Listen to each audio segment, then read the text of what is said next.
successful. And Dr. Luke's going to talk about how it connects with the physical and structural well-being, because there is a significant relationship. Sure. And since many of you are familiar with his work and or have been to a chiropractor.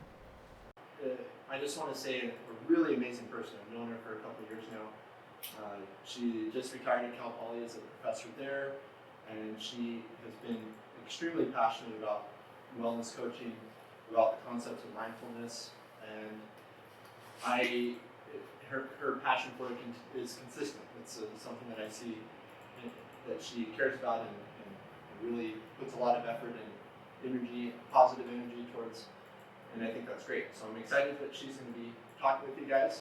One thing I always say that I think is really important is to just have knowledge and information that comes in and then nothing changes in your life. It really makes it virtually useless information. So I really want you to be thinking about how you can proactively be harnessing, even if it's just one thing that we talked about tonight, but if it's 2 or 3 things that make sense to you, they resonate with you, and that you're able to apply that into your life, whether that's a change, an addition, a subtraction, whatever it is, that is going to help make a positive change for you, even if it's just one thing, and it's simple, but it actually, you apply it into your life, then this class is going to be very well worth your time. And so be thinking as we're going along about some ways that you can actually take information, apply it, think about the people around you, the people that aren't here tonight that you care about, that are in your inner circle, about how you can be encouraging them in some of the things that we talked about tonight as well. So stress manifests in all kinds of ways, right? So we have emotional, physical, relational, spiritual. There's so many different ways that stress can affect us. And as a chiropractor, I mostly deal in the physical realm, since that's what most people that are coming to see a chiropractor come in to me for. And what I try to identify are areas where there's structural shifts away from normal, which can be seen in postural issues, it can be seen in symptoms, and then I work at making corrections to those shifts to try to create better stability within the body to allow it to function more normally. As far as this anatomy of fear graphic, it's interesting how, let's say someone's under, because we're all under stress, right? I mean, I don't know anyone who's not under stress to some level. And it's interesting to see how it manifests within the body. And then a lot of the times our goal is to alleviate stress, try to reduce or eliminate stress. And I don't always think that's very realistic. So I try to encourage people to manage their stress, to manage it well. Obviously, if you're in high stress situations constantly, that's just going to be, it's going to ruin you. So trying to, but not just reduce stress, but manage it well in positive, healthy sort of ways.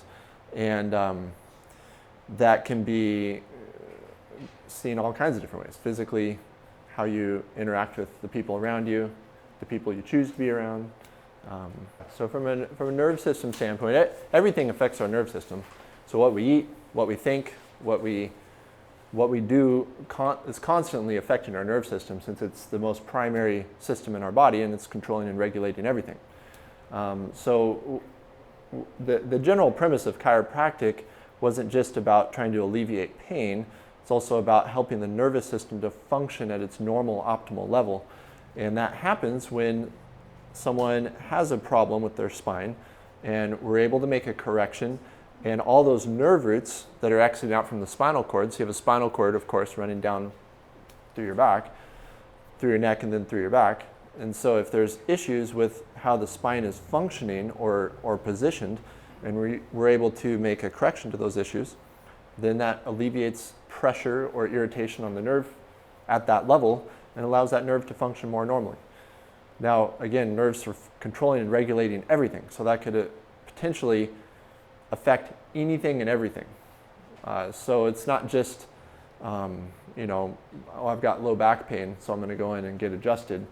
It could be digestive issues or breathing issues, or it could be headaches. It could be, there's a myriad of things of problems that people can have that they don't necessarily think, oh, I should go see a chiropractor for that.